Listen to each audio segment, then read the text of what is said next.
Hi, my name is Amber. Welcome back to my channel, Books and Beaches. So I am here to talk about all of the books that I read in the month of November. Now, November finally picked back up for me, I should say, and I was able to read 9 books in the month of November, which feels so good because after all of my non-reading that I did in the summer, and even just, this fall was hit or miss, it feels so good to have completed that many titles. So I've got my Goodreads pulled up because sometimes I need a little reminder, a little refresher. And so many of these were on my Kindle. A couple were Kindle and Audible. Goodness gracious, you can tell it's a Monday when I'm filming this.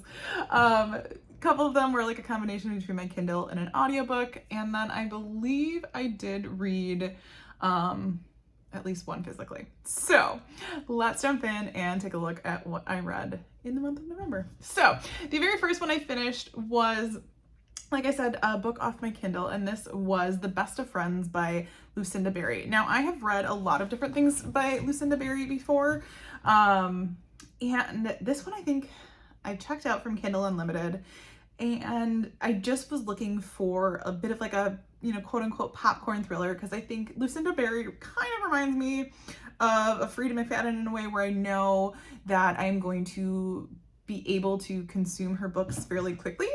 And so this one actually, it's rated really highly, but let me tell you what it's about. So we had these 3 mothers, and they are all connected through their sons.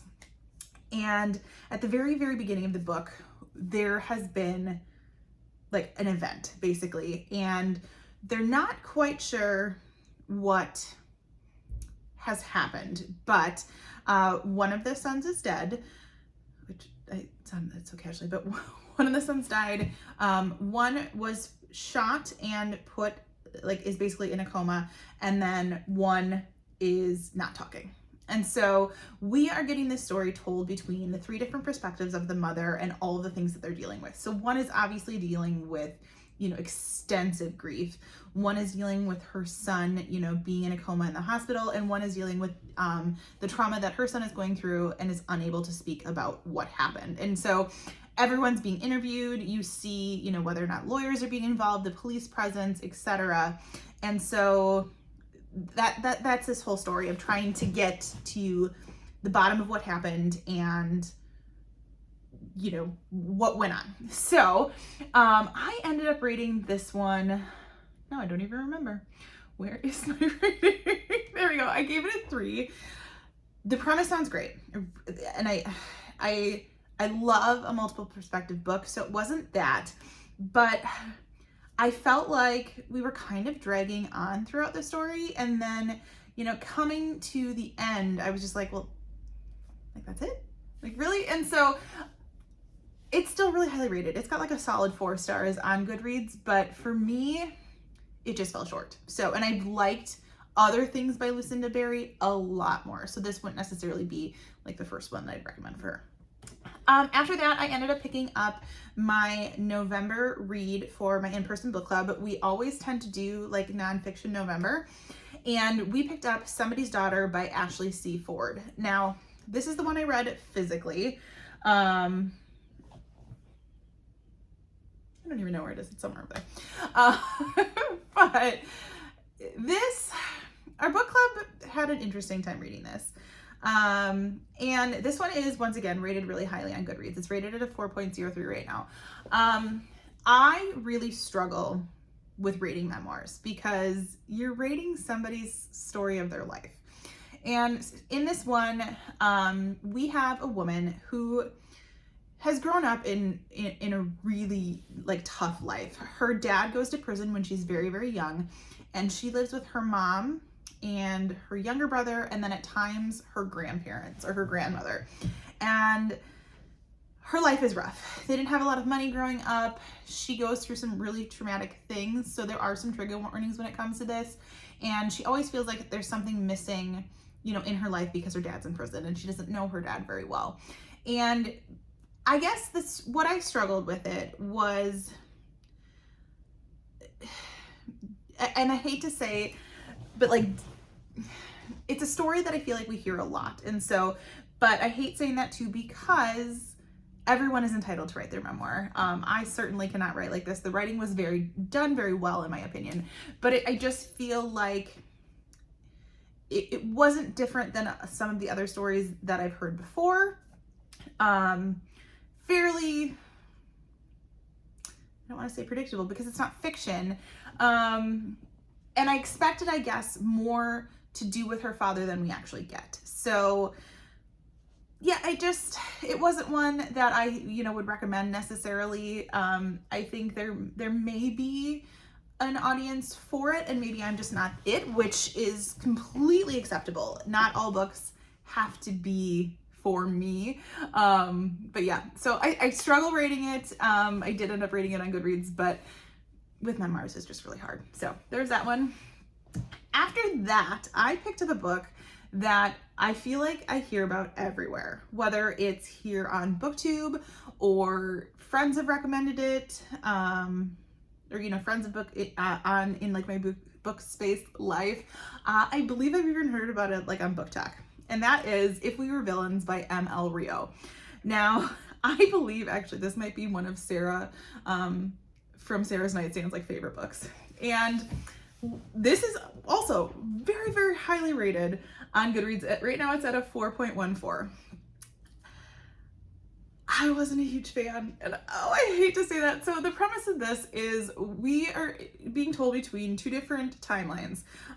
We have a man starting off when we first get into the book who is just getting out of prison, and he is talking to a detective on the case that put him in prison. And I even believe, we find out this detective doesn't necessarily think he did it.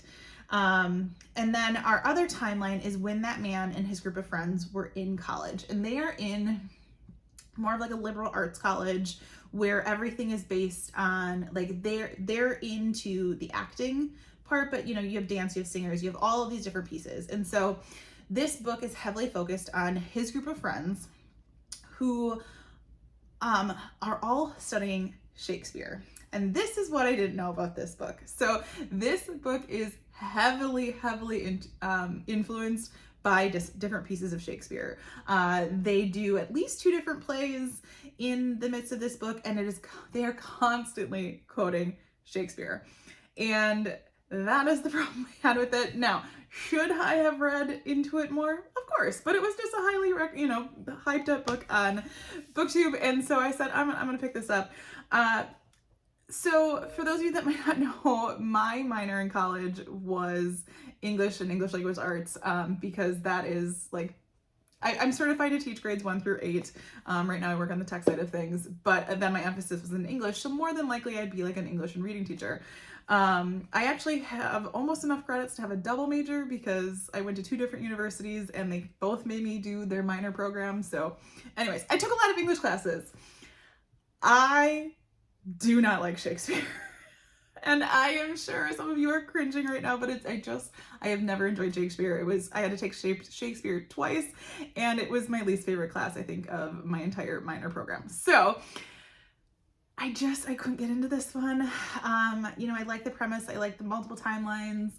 I like that, we were seeing things from all of these different angles, but I can't deal with all the Shakespeare. And I guess I haven't even really told you what this book is necessarily about, but we have this group of friends in college where, they have lots of drama, lots and lots and lots of drama, and one of their friends ends up dead.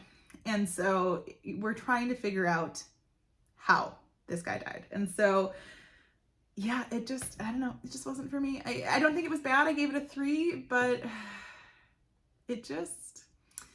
I don't understand the hype. But I guess you would have to be able to tolerate Shakespeare. So that is probably my biggest problem. So after that, I picked up a book that I've had on NetGalley and kind of getting into the whole historathon that a couple of my friends on here are hosting. And so I picked up When We Flew Away, and this is a novel of Anne Frank before the diary, and this is written by Alice Hoffman. This was a very interesting take on a story that many of us are probably very well versed in. So I want to say the Diary of Anne Frank is required reading for if middle school, high school, in probably a lot of our country. And so it was a book that I really enjoyed reading at the time, even though you hate to say you enjoy it because it's such a hard topic. So what Alice Hoffman has done is imagine what Anne's life was like, or on, because she says on. I did listen to this one on audio as well.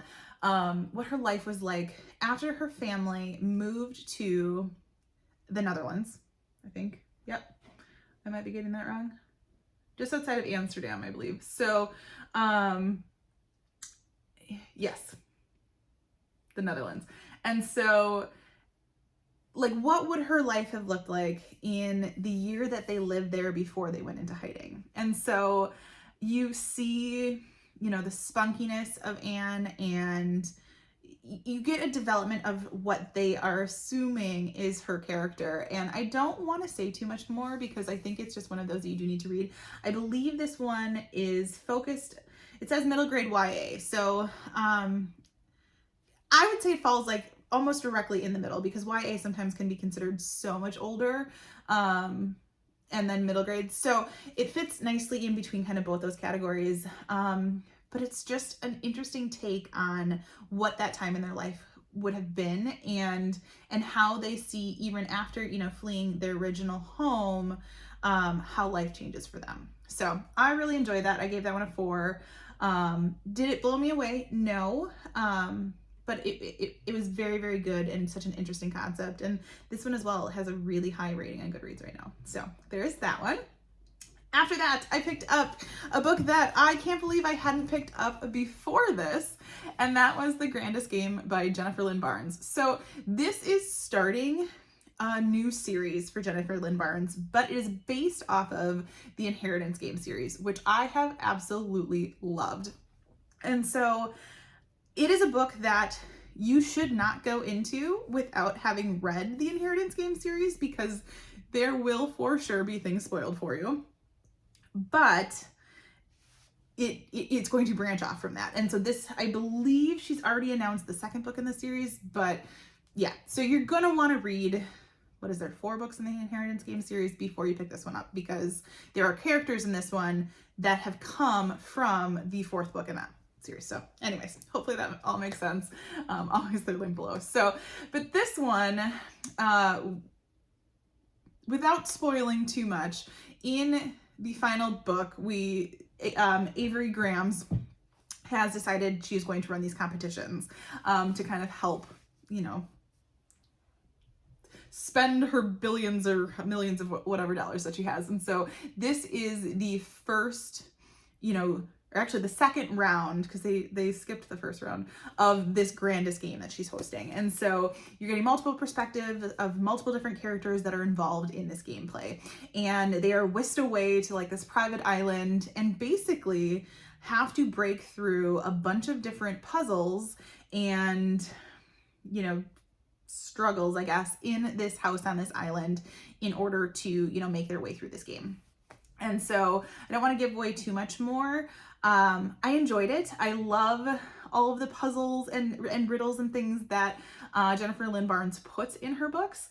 But when in comparison to how much I enjoyed the original series, the Inheritance Game series, this one fell a little bit short for me.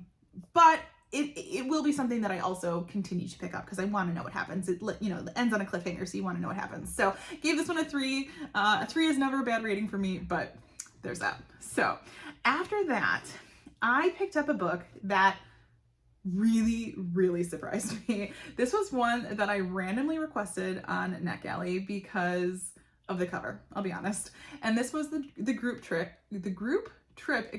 by Audrey Ingram. And now it is quoted to say Firefly Lane meets Happy Place.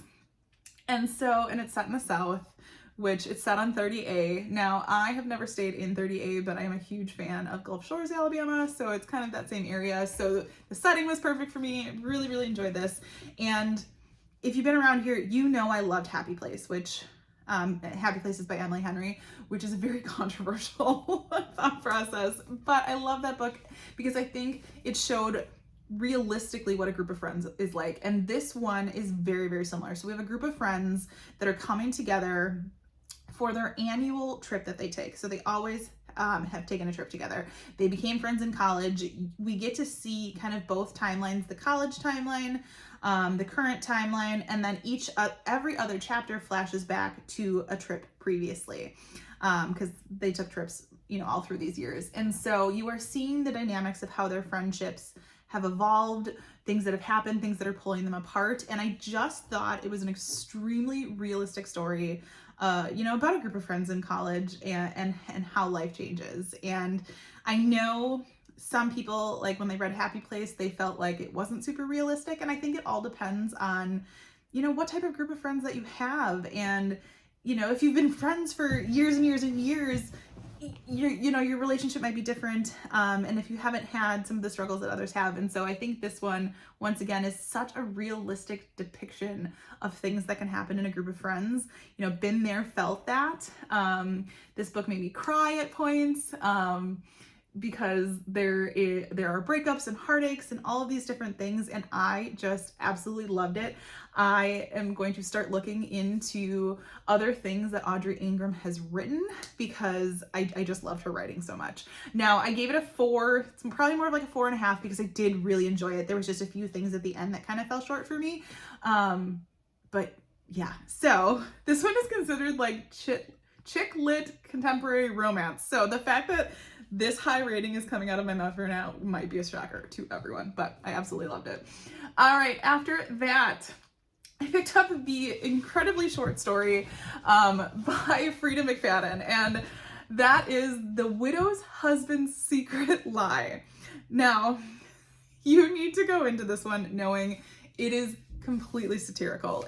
She has so much satire written into this book. You will die. She makes fun of herself. Frida McFadden makes fun of the books that she writes, and has thrown in every single sort of trope that you see in a typical modern thriller that she could, or mystery. And so it is really short. Now, if I remember, it's only 150 pages. I believe it's available on Kindle Unlimited, but you basically see this wife who has just lost her husband. Her husband died in a car accident, and kind of what she's dealing with that. And then she thinks she sees her husband following her at the grocery store. I don't want to say too much more than that, because like I said, it's a short story and it is very satirical. I gave it a 3.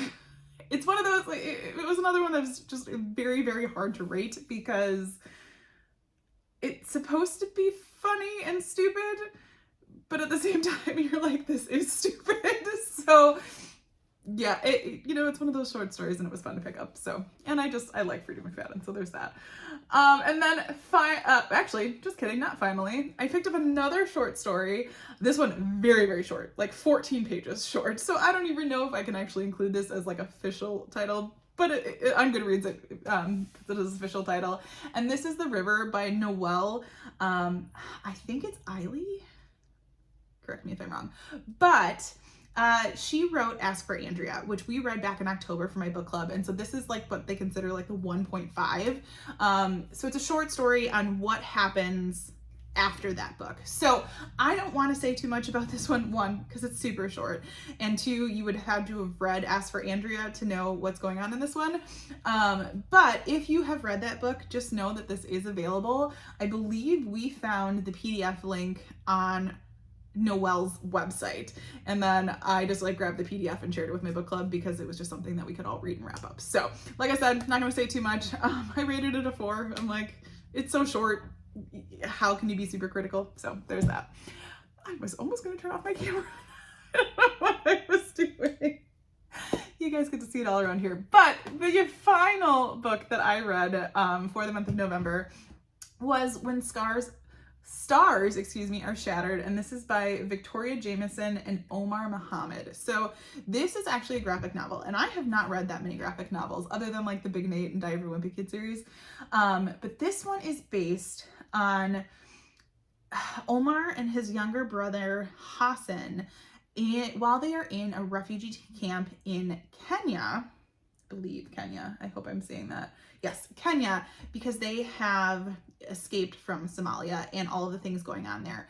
And you are seeing the process of him kind of go through his young adult life, living in this refugee camp with his brother, without his parents, and, you know, the struggle that he has in trying to go to school, and the process that they have of trying to get a better life and possibly move to the United States. And so I was actually reading this one because I am part of a book club / professional development opportunity through one of my schools that is reading Refugee by Alan Gratz, and I absolutely love Refugee. I think it's a book that everyone should read.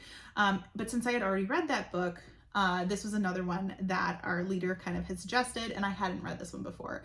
And it just gives you the perspective of, you know, what is going on in those types of worlds. And it was an interesting read too, because at one of my schools, we do have a newcomer program. So any students that are brand new to the United States, you know, coming here for the first time. And so it made me think about the different things that these students might deal with. And, you know, they're just barely learning English and things like that. So just a very unique perspective of a book. The artwork is beautiful. It's done so well.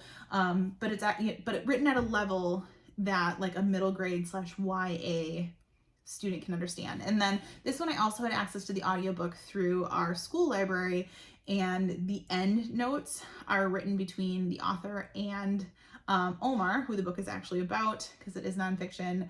And so you get to hear from him as well. So very, very neat idea. And I enjoyed picking that one up and having, you know, another option to be able to talk about when we get together this week. So those are all the books that I read in the month of November. Let me know if you've picked any of these up and what your thoughts were. What were you reading in the month of November? Anything that I should add to my list? I know I always say that, even though I've got all these books going, pick me. But as always, if you like this video, feel free to like and subscribe, and I will see you next time.